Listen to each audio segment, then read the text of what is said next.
자, 우리가 시청자들의 이해를 돕기 위해서 우리 이게 소음이 어느 정도 크기가 몇 데시벨인지 되게 헷갈리거든요. 원장님, 요게 한 60데시벨 정도 됩니다. 그러면 제가 변혜원 교수님, 네. 그게 한 70데시벨 정도 되죠. 아, 요 정도면은 그러면은 소음이라고 볼 수는 없는 거죠? 네, 그럼 그 정도면은 전혀 네. 귀에 해롭진 않고요. 알겠습니다, 원장님. 네. 아, 그게 한 75데시벨 정도 됩니다. 네. 시청자 여러분 안녕하십니까? 연합뉴스가 만드는 근거중심 의학뉴스 김기론의 헬스노트 김기론입니다. 반갑습니다. 자, 오늘은 저희 출연진이 모두 페이스 실드를 착용한 채로 방송을 진행하도록 하겠습니다. 오늘 근거중심 의학뉴스 김기론의 헬스노트에서 가져온 주제는 소음성 난청입니다. 현대 사회인은 늘 소음 속에 있다고 해도 과언이 아니죠. 우리가 출퇴근 때 이용하는 지하철과 버스 속에서도 소음에 늘 시달리고요. 길을 걷다가도 공사장의 소음 속에 노출되기도 합니다. 그런데 요즘 전문의들 사이에서 소음성 난청에 대해서 주의를 경고하는 목소리가 커지고 있습니다. 특히 청소년들이 이대로 가다가는 나중에 이 소음성 난청 때문에 심하다 싶을 정도의 난청을 겪을 수 있다라고 하는 경고가 쏟아져 나오고 있는데요. 그래서 제가 오늘 고른 논문은 국제학술지 의학 최신호에 나온 논문입니다. 인제대 백병원 메디컬 빅데이터 전공 변혜원 교수팀이 우리나라 청소년 532명을 대상으로 분석을 해봤는데요. 놀랍게도 이 중에 22.6%나 되는 청소년이 소음성 난청으로 진단이 됐습니다. 오늘 이 자리에 인제대 변혜원 교수님과 그리고 이비인후과 전문의 김성근 원장님 모셔서 자세한 얘기를 한번 나눠보도록 하겠습니다. 소음성 난청, 혹시 자녀가 이어폰을 늘 착용하고 있다고 하면 오늘 방송을 좀 주의 깊게 들어보셨으면 하는 바람입니다. 자, 우선 변 교수님. 네. 소음성 난청이 이렇게 심각하다는 게 이번에 국내에서는 그래도 좀 근거 있는 데이터로 나온 것 같은데요. 네. 연구 결과에 대해서 조금 더 자세히 한번 설명을 해주시죠. 네. 이번 연구 결과는 청소년 532명을 대상으로 예. 진행된 역학 연구입니다. 그래서 이 연구의 결과를 좀 간추려서 설명을 드리자면 첫 번째 의의는 말씀하신 대로 100명 중에 22명 가까이가 청소년들이 난청의 기준에 해당되는 사람들이었다는 점이고요. 네. 두 번째는 주관적으로 본인 스스로가 청력 문제를 가지고 있다라고 인지하는 청소년이 약 16% 정도였다는 것입니다. 놀라운 사실은 이제 이 두 가지 격차를 우리가 계산을 해본다면 실제로는 본인이 주관적인 청력 문제를 인지하지 못하는데도 불구하고 난청의 기준에 해당되는 사람이 100명 중에 6명, 약 유병률이 6%였다는 점인데요. 가장 또 주의해야 될 부분은 지하철이나 버스 등의 교통수단 내에서 이어폰을 청음하는 그런 청소년들이 그렇지 않은 청소년들에 비해서 이것을 80분 이상 청취했을 때 약 4.7배 정도 위험률이 더 높게 나왔다는 것이 주목할 만한 결과라고 할 수가 있겠습니다. 네. 원장님, 그 소음성 난청이라는 게 도대체 어떤 질환입니까? 네, 이게 소음성 난청은 말 그대로 예. 큰 소음, 예. 큰 소음에 노출될 때 우리 귀 중에 예. 가장 안쪽에 있는 뇌이라는 데가 있습니다. 예. 속귀죠. 예. 그 중에서도 달팽이관, 청각을 예. 담당하는 쪽인데요. 예. 영구적으로 큰 소음에 노출되어서 손상을 입는 경우에 영구적인 손상이기 때문에 회복이 안 됩니다. 이비인후과에서는 한 85데시벨 이상의 소리만 지속적으로 노출되면은 소음성 난청이 올 수 있다라는 만성의 소음성 난청이 있고요.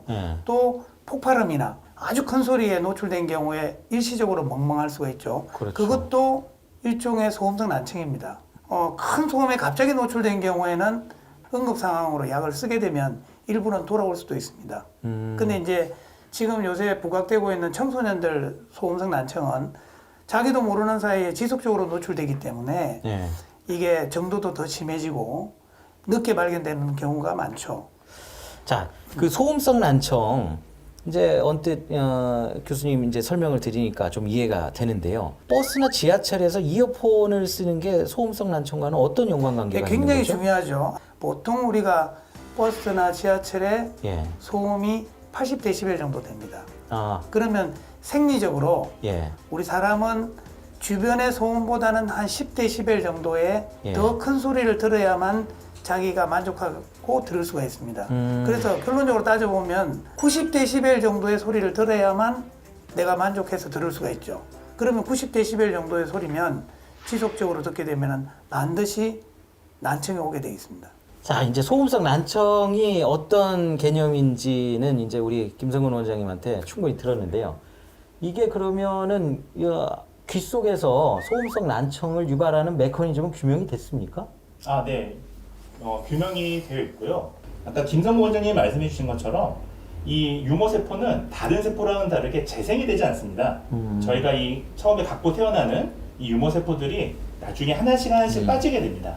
지속적으로 큰 소음에 노출이 된다면 이 근육들이 상당히 피로해지게 됩니다. 이것이 이제 지속적으로 손상을 입게 되면 유모세포가 결국 손상이 돼서 결국은 이제 되돌릴 수 없는 이제 소음성 난청의 메커니즘이라고 볼 수가 있겠습니다. 이 유모세포가 손상되기까지 지속적으로 노출돼서 이게 시간이 굉장히 오래 걸립니다. 그래서 한 선행 연구에 따르면 10년 정도 계속 소음에 노출이 되다 보면 예, 난청이 더 급격하게 올 수가 있습니다. 예. 소음성 난청이라고 느껴서 병원에 오는 경우가 있습니까? 본인이 느낄 수 있을 정도면 이미 좀 많이 진행이 된 거죠. 그래서 이제 소음성 난청이 오게 되면 보통 TV 볼륨을 좀 올리고요. 예. 사후정 소리를 듣습니다. 왜냐하면 못 말을 알아듣는 정확하게 못 알아듣기 때문에. 그리고 이제 예를 들면은 뭐 어떤 뭐 사랑한다, 자랑한다 이런 걸 구분을 못하죠. 그러니까 자음을 못 듣게 됩니다. 뭐 사랑합니다를 자랑합니다로. 네, 그렇게 뭐 시옷, 지읒이 구분이 안 되기 때문에 예. 못 듣기 때문에 그런 거죠. 이제 대부분 또 이명도 동반이 되죠. 그래서 제가 강조하고 싶은 거는 청력 검사가 가장 중요합니다. 소음성 난청은 단순한 청력 검사로도 쉽게 찾아낼 수 있습니다. 예. 진단을 할 수가 있죠. 1년에 한 번씩은 병원에 들르거나 아니면은 학교 검진을 통해서 네. 청력 검사를 꼭 해야 네, 된다. 그 이제 학교에서 그 청력 검사를 할 때 이제 그런 지적이 좀 있더라고요. 그 중증 정도의 소음성 난청만 찾아내고 너무 가벼운 이제 조기에 빨리 찾아내야 되는 그 소음성 난청은 찾아내지 못하는 것 아니냐. 이제 이런 얘기가 좀 있는데요. 그 진단을 내리는 데는 아주 쉽습니다. 예. 근데 이제 그 진단하는 검사가 이제 가장 간단한 검사가 수음인데요. 예, 수음이라는 수음이라는 것은 이제 주파수별로 예. 그 단순한 음이죠. 예. 근데 보통 이제 일반적으로 우리가 건강검진에서는 보통 이제 소음성 난청이 초기에 올 때 4000Hz에서 오거든요. 그쪽에 청력이 떨어지는지만 포함을 시키면 예. 아주 간단하게 조기에 진단을 내릴 수가 있죠. 그래서 순음 청력 검사, 간단한 순음 청력 검사로 한 10분 내에 예. 누구나 다 소음성 난청 가장 초기도 발견할 수가 있습니다. 어떻게 요즘 진짜 그 청소년들 중에 그 소음성 난청으로 오는 비율이 어느 정도나 됩니까? 청소년 중에 예. 학생들 중에 예. 50% 이상이 소음성 난청이라고 보면 됩니다. 뭐 나머지는 뭐 유전성 난청이라든지 약물 중독으로 인한 난청이라든지 이런 게 있겠지만 가장 많은 게 이제 소음성 난청입니다. 원장님 그 소음성 난청을 그러면 이게 청소년기에 소음성 난청이 왔는데 뭐 그 이후로도 예방적 조치를 더 하지 않는다고 했을 때 성인이 되고 더 컸을 때 어떤 문제가 생기죠? 굉장히 심각하죠. 그게 네. 소음성 난청은 이게 처음에는 4kHz에서부터 떨어지지만 예. 점점 이제 저음대까지 떨어지게 되면 예. 거의 말을 못 알아듣게 됩니다. 그러면 사회 활동을 못 하게 되죠. 소음성 난청이 제일 무서운 게 뭐냐면 소리는 들어요. 듣는데 이게 무슨 말인지를 못 알아듣는 거죠. 그럼 직장 생활을 못 하게 되죠. 예. 그렇기 때문에 거의 사회 활동을 못 할 지경까지 가는 경우도 있습니다. 아, 야 상당히 심각하네요. 네. 이게 소음성 난청을 조기에 진단해내는 게 제가 보기엔 무엇보다 중요해 보이는데 학교 교육이 제대로 이루어지고 있는지 좀 궁금하거든요. 어떻습니까? 외국과 비교해서 한번 말씀 좀 해주시죠. 아, 네, 말씀하신 대로 예. 소음성 난청이 청소년기에 굉장히 유병률이 높음에도 불구하고 예. 실제 학교 현장에서는 감염성 질환에 비해서는 상대적으로 소홀한 것이 좀 사실입니다. 근데 유럽에서는 휴대용 음향 기기를 90dB 이상을 듣지 못하도록 이렇게 조치를 좀 법적으로 규제하는 부분들이 있었습니다. 또 또한 WHO에서도 최근에 보면 60-60 운동이라고 해서요. 저희가 들을 수 있는 최대 가청의 60%를 하루 60분 이상 듣지 못하게 하는 운동들이 있어 왔는데 60분 이상 듣지 말고 소리를 최대 음량의 볼륨의 60% 정도로 네, 들어라. 네, 자, 소음성 난청으로 이제 병원에 왔단 말이에요. 네. 그러면은 병원에서 어떤 치료법이 있습니까, 지금? 치료법은 애석하게도 없습니다. 어. 없고 이제 치바 내리기 있거나 이런 경우에는 예. 소음에 취약하기 때문에 예. 평소에 조심을 해야 되고요. 예. 그다음에 이제 만약에 병원에 와서 청력 검사를 했는데 소음성 난청이 있으면 예. 그때부터라도 소음에 노출이 안 되게 본인이 스스로 조심해야 되겠죠. 근데 이제 제가 꼭 그 강조하고 싶은 것은 이 소음성 난청의 초기 증상 중에 특징적인 것이 예. 주변 소음이 약간만 있어도 상당히 듣는데 힘듭니다. 그래서 예를 들어서 뭐 이 지하철에서 이제 이어폰을 쓰게 되면 예. 지하철 주변에 있는 소음 때문에 소리를 못 듣잖아요. 예. 그러면 지하철 소음이 더 불편해지기 때문에 소리를 더욱 점점 키우게 되죠. 그렇죠. 그래서 이게 악순환이 돼서 청력이 급작스럽게 나빠질 수 있습니다. 그래서 조기에 발견해서 조기에 예방하는 것이 가장 좋은 방법입니다.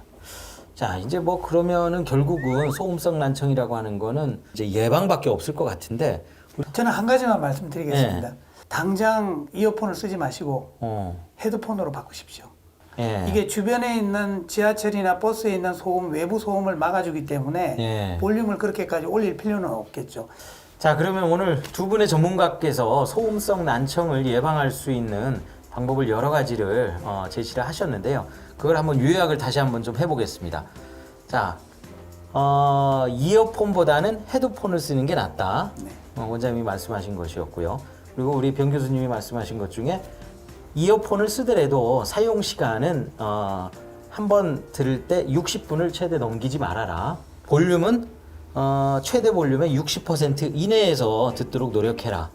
이걸로 요약이 될 것 같은데. 네네. 뭐 제가 제대로 정리한 거 맞습니까? 네, 맞습니다. 아, 예, 고맙습니다.